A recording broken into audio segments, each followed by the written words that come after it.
কেন হল ছাড়বো? আমরা স্বায়ত্তশাসিত প্রতিষ্ঠানের স্টুডেন্ট, সরকার এখানে নাক গলাইতেই পারে না। They have no right. উনাদেরকে সতর্কবাণী করতেছি, বাপ মাকে মাঠে নামাইয়েন না, শান্ত হিংস্র বাঘিনী বাঘকে মাঠে নামাইয়েন না। এগুলো তো যুবক, বৃদ্ধদেরকে মাঠে নামাইয়েন না, রক্ত ভেসে যাবে, কিন্তু আপনারা নিজেরাই কুল কিনারা পাবেন না। আমরা কেন হারবো? আমরা তো অযৌক্তিক কোনো দাবি নিয়ে এখানে আসিনি। আমরা বলি না কোটা বাতিল করেন, আমরা বলছি সংস্কার করেন।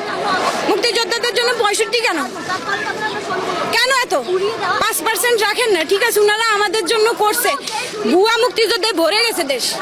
কোথায় সেই হিসেব? মুক্তিযোদ্ধারা কোথায়? যেসব মুক্তিযোদ্ধারা আছে উনারা কই? উনারা কেন এসে বলে যে না আমরা এগুলা চাই না? আমরা মেরে বের হবো, লাশ হয়ে বের হবো ওখান থেকে, আমরা লাশ হয়ে বের হবো ওখান থেকে। বহুত সুযোগ ছিল পিছনে ফিরে আসার, এখন আর পিছনে যাওয়ার রাস্তাই নেই। পিছনে পুলিশ আর সামনে স্বাধীনতা। অবশ্যই আমরা সম্মানের সাথে মৃত্যু গ্রহণ করতে রাজি আছি।